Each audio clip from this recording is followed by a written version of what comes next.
All right. Good morning, Mount Hollywood. My name is Ariel Quist-Sprouls. I'm presiding today, and I just wanted to give you a heads up that our pastor, Ashley, is on vacation this week. She will be missed, but we're excited to still worship with you today. We're going to start with the ringing of the bell. Hi. Hi.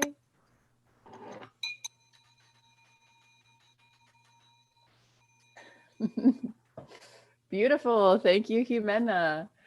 All right. Do we have any announcements this morning? You can feel free just to jump in or raise your hand. Hi, good morning. This is Leslie from the Green Team, and I know you've all voted. And guess what? There's another election coming up, and a very important one for Californians. But you have to be a registered Democrat, and so if you are, you can register for. It's called the ADEMS, a Dems election, and it was referred to me by Jessica Craven, who Katie brought to our church a couple years ago. Both are amazing activists. And Jessica I think she is in the assembly right now, but anyway, she's saying, please register to vote for this election. It is a mail-in ballot that you will receive, and tomorrow is the last day to register. But don't worry if you don't know the names of like who to vote for, because Jessica has all kinds of progressive friends that are running. So she's going to tip us off on that. So if you're interested in that, go for it. Thank you. Thank you, Leslie. Any other announcements? I have one. On January 18th, it's Martin Luther King holiday, which is designated as a day of service. And I'd just like to suggest that one way of serving is to donate to HopeNet food items. They especially like proteins, tuna, beans, peanut butter. And you may drop them off at the Reynolds front porch at 4004 Prospect Avenue. Thank you. Thank you, Carrie. And yeah, just to reiterate, with the surge right now, I probably will go to HopeNet maybe every other week with food donations instead of every week. So, but that's fine. The food's going to get there. So, if I show up with a gigantic load, that's great. So thank you, everybody, for participating in this. And Carrie, I hadn't made that connection. That's a great connection. Thank you. Awesome. I see David raising his hand. I want everyone to express themselves all the time. It's good for you. Awesome. Thank you, David. All right. Any other announcements? Okay, we can move into our gathering prayer.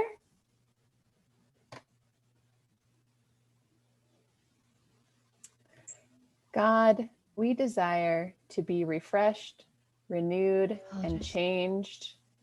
Let us listen again to you calling our names. Encourage us and strengthen our resolve to be your people in faithfulness and peace-loving justice. May the peace of Christ be with you. And also with you. Let us share the sign of peace with one another. You can unmute yourself and pass the peace. Peace. Peace, everyone. Hi, Kim. Haven't seen Hi, you in a Corbin. long time. Peace to everyone.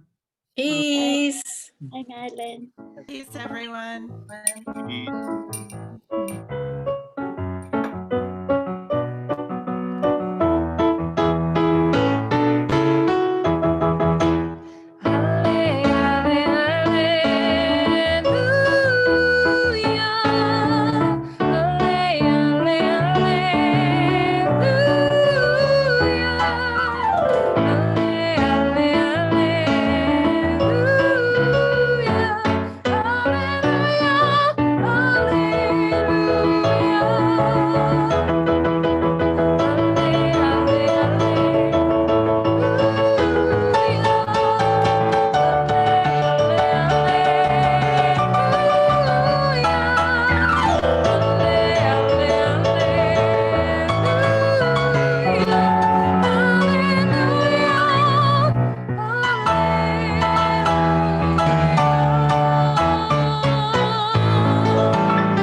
We're going to hear the story about the baptism of Jesus. It goes something like this. While Jesus was living in Galilee, his cousin, John the Baptist, was preaching out in the country of Judea. The people loved John and came to see and hear him whenever they could. John also baptized many people. I baptize you on the outside with plain old water from the Jordan River, but this is nothing compared to what and who is coming, John would exclaim. The one who is coming will baptize you with God's own Spirit. With God's Spirit, you will be changed from the inside out. When John was saying this, Jesus appeared. He asked John to baptize him, but John wasn't so sure. What? Me baptize you? I think it should be the other way around, John said. But Jesus insisted. Do it, John. God does amazing things in baptism. So John did what Jesus asked and baptized him. All the way under the water in the Jordan River, Jesus went. When he splashed up out of the river, Jesus saw the skies open up and he saw God's Spirit. It looked like a dove gracefully floating down to land on him. There was a voice too, and the voice said, "This is my son. He has been chosen and marked by my love. He is the great joy of my life." One of the awesome things about being a part of a church community is that we get to remind each other that each and every one of us is marked by God's love. That's part of what baptism is for us. Jimena, Campbell, Javier, each and every one of you here today, you are marked by God's love. And after a week like this, when things can feel confusing, let us remember this marking and remind each other that each of us is loved and is a great joy of God's. So let us do a pinky prayer. Dear God, thank you for this church. Thank you for reminding us that we are marked by the love of God. Help us remind one another today and all days. Amen.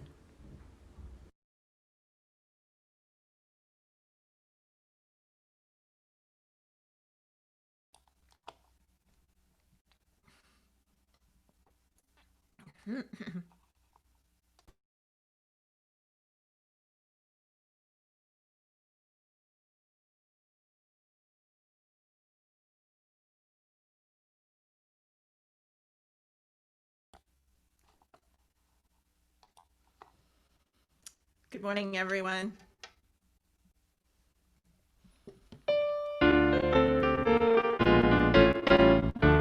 Oh Lord, what manner of man is this? All nations in him are blessed. All things are done by his will. He spoke to the sea and the sea stood still. Now ain't that a witness for my Lord? Ain't that a witness for my Lord? Ain't that a witness for my Lord? My soul is a witness for my Lord. Now there was a man of the Pharisees.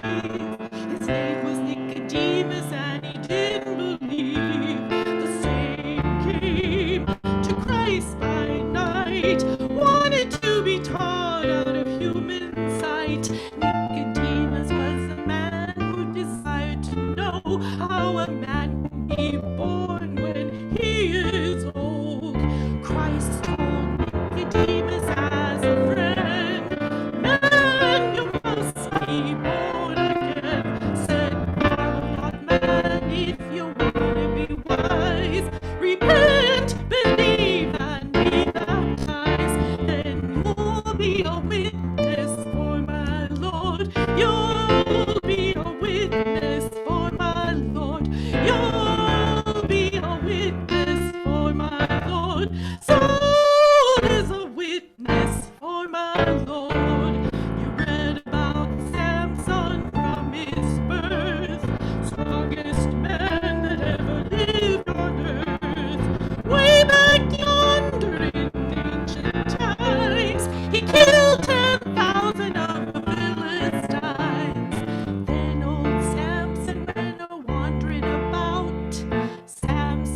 Samson said, cut off my hair, shave my head just as clean as your head, and my strength will become like a natural man. Old Samson was a witness for my Lord. Samson was a witness for my Lord.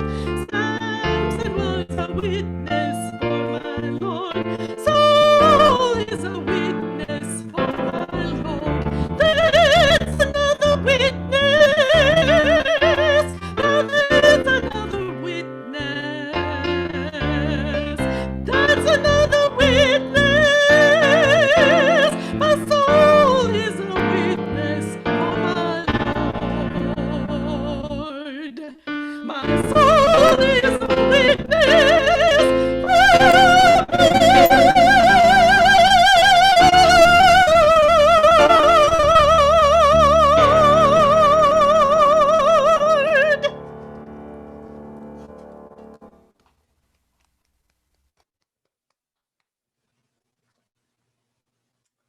Thank you, Radha. That was beautifully sung, as always.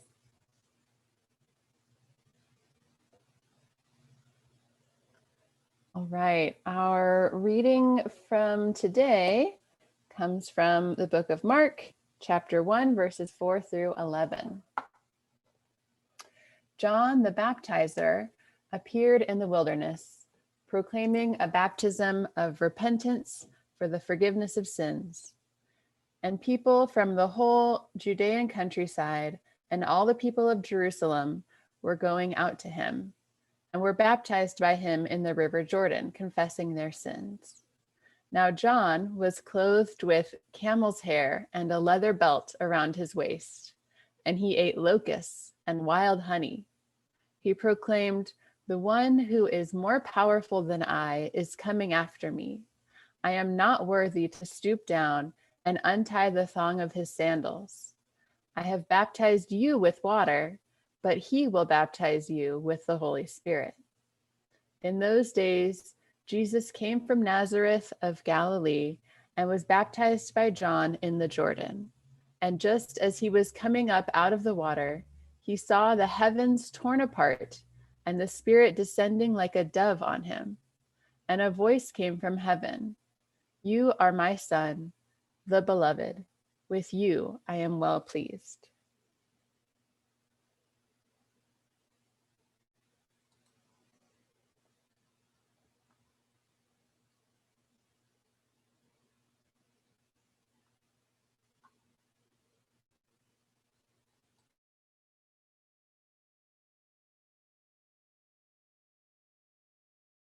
To be with you, and I hope that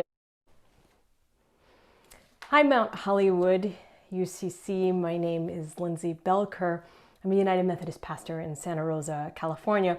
It's good to be with you, and I hope that at some point when it's safe to do so, we can be together in person as well.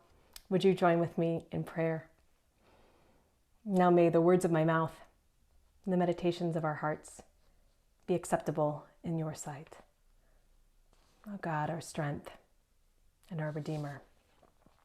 Amen. I have a bit of a freakish memory. I always have, even since I was young. I can frequently remember words that I have heard verbatim after only hearing them once. It was pretty handy in the Western academic setting. It's pretty handy also at those silly movie trivia games.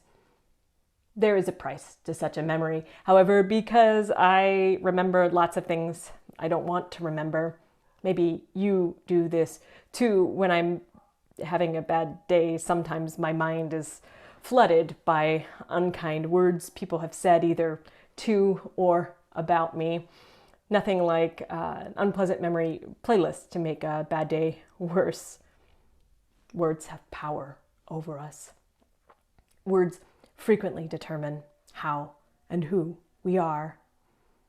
They come with words. They come with words on their mouths as they step into the muddy water of the Jordan River. We do not know their words of confession verbatim, but we know what John the Baptist says in response to them. They must be praising him. They must be wondering aloud if he is the Messiah. John speaks words of humility and truth. He says, "The one who is more powerful than I is coming after me." The words of our leaders matter. The words of those in power frequently shape how we see the world. Words matter. Words that justify terrorism matter. Words that support white supremacy matter. There have been millions of words spoken about the events of this past week. Some brave words, some true words, but also some words that, quite frankly, are cowardly as hell. Words of condemnation written by people who stood by while this president has said so many words. Words accusing Mexicans of being rapists and murderers. Words that even I won't repeat, used to describe women and countries in Latin America and Africa. So many words that should have been enough for people to say, "This is enough." These past few days on social media, I have sought out some of the conservatives in my life because I thought this must be the moment when it has gone too far, even for them. I found platitudes, words like "violence is never the answer," and "we are all responsible. We need to pray for this." These are words of cowardice. These are words that I would even say are counter to the gospel, because Jesus says, "I am the way, the truth, and the light." Words spoken in Christ never obfuscate the truth.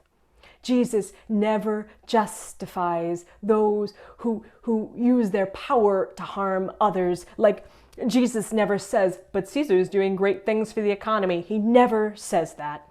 I'll remember the words of those who minimized the attack on the Capitol this week. And also, it's always been easier to remember the words of other people. The words that are most painful to remember, the ones that haunt me at night, really though, are my own. Words of relief I've spoken since November. Words that ignore the truth, that for people of color, for the uninsured, the poor, the unsheltered, a return to civility in politics means very little. Have I spoken words that demonstrated my privileged ignorance for their suffering and how their suffering has increased in the last 4 years? I confess to you, siblings in Christ, I have spoken such words.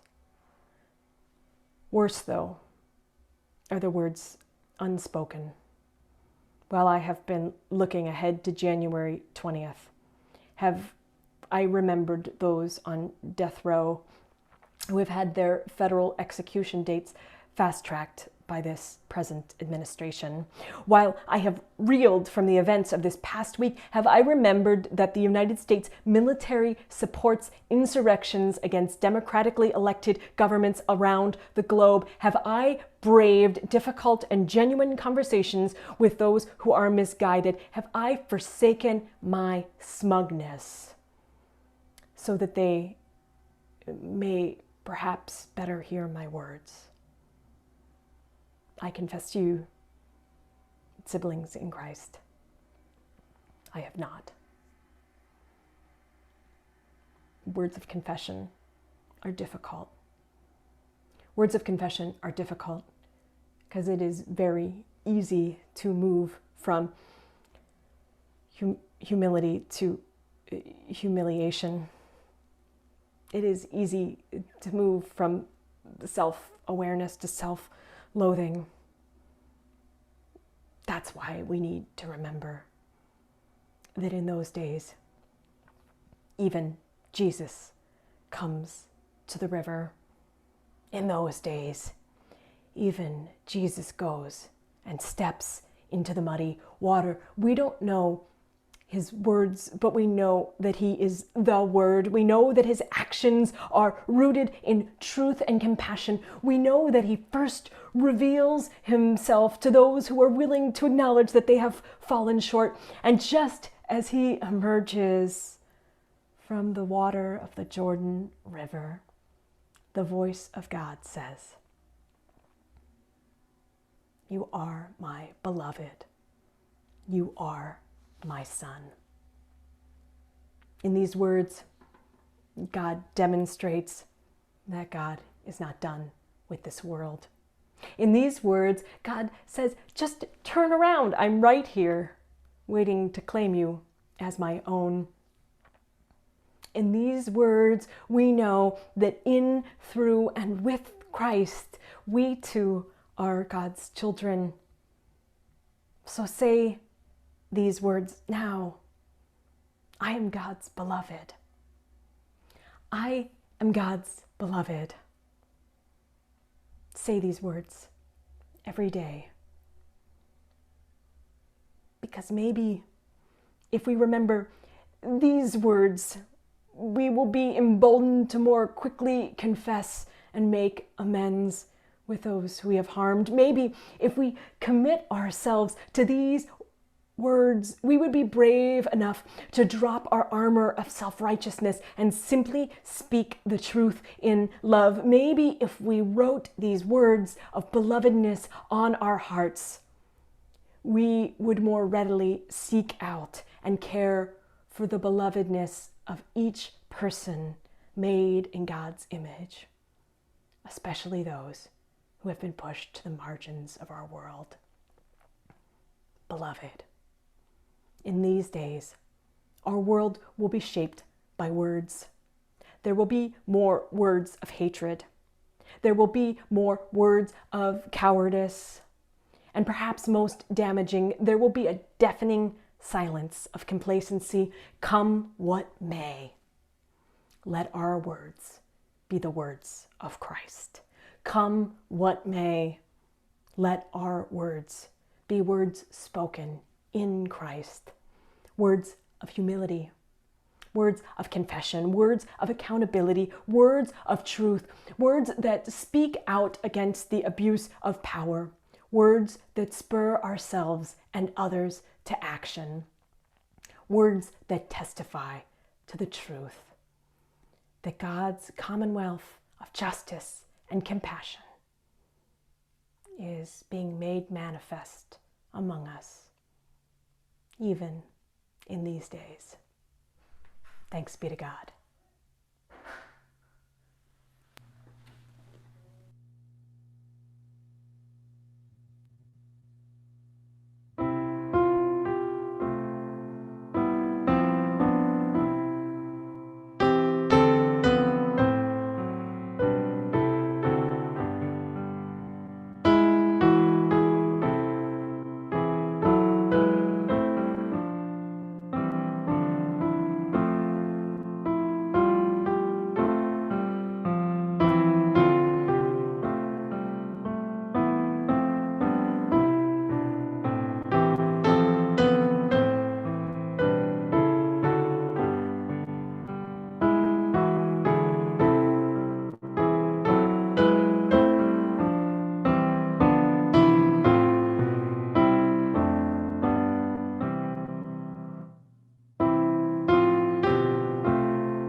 Okay. Now we are at the part of our service where we talk about our joys, concerns, and discoveries. So if you would like to, go ahead and unmute yourself and share some of those things, church. Creator, who art in heaven, hallowed be thy name. Thy kingdom come, thy will be done, on earth as it is in heaven. Give us this day our daily bread, and forgive us our debts as we forgive our debtors. And lead us not into temptation, but deliver us from evil. For thine is the kingdom and the power and the glory forever. Amen. All right, now we are moving into our time where we are going to time to give. I just wanted to mention that it took me a little while to set up the PayPal monthly contributions, but I did it sometime mid last year, the end of last year, and it has been so helpful for me. I just highly recommend that if you are struggling to keep things, in your brain and remembering things, it's a great way to just kind of click through and make sure that's taken care of. So I do recommend that. And you can check out mounthollywood.org/giving for more. You can also always send a check addressed to the address on the screen. And just in terms of words that might inspire us to give, I was thinking just the way that last year and this year have just been times where I have desperately needed to participate in collective grieving. And I'm just so grateful to have a place to do that with you all. And it's collective grieving, and it's also collective joy and celebration. And so I just love that we have a space to do that, and we have a person in Ashley to run that. And so I'm just grateful for that. That's sort of one of my reasons to give. And so if you'd like to give, you can do that as well.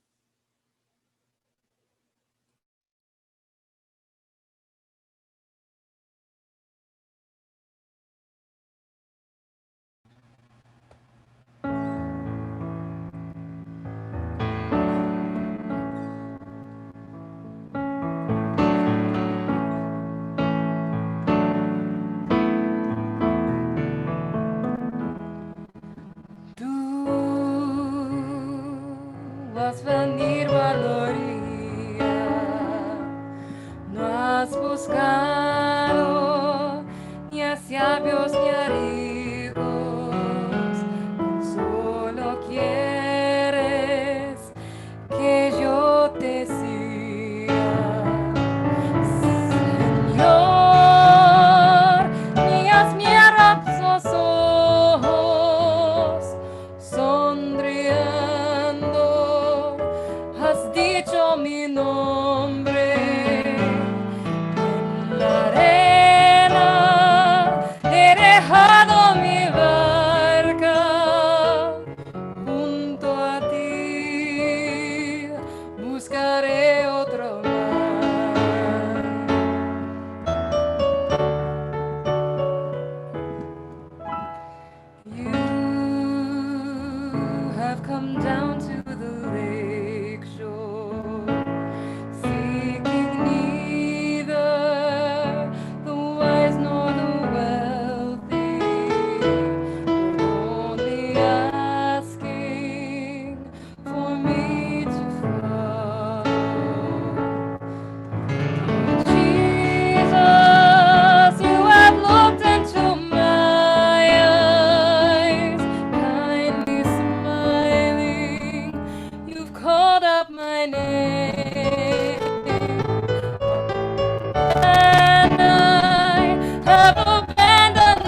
God, we give you our gifts. Please grant us wisdom to use the funds lovingly and for your justice in the world. Amen.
Thank you so much. Amen. Beautiful. Our benediction today. God is here in our wilderness time. God is still speaking in breaking clouds and diving doves, proclaiming beloved to all who serve. Let us journey on in this wild place, filled with a truly Holy Spirit, opening to unpredictable new wonders. Amen.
you. We invite you to stay online for Zoom virtual coffee hour. Go ahead and grab some tea or coffee if you want to hang and chat for a little bit. If not, it was great to see you here this morning. Love to you all.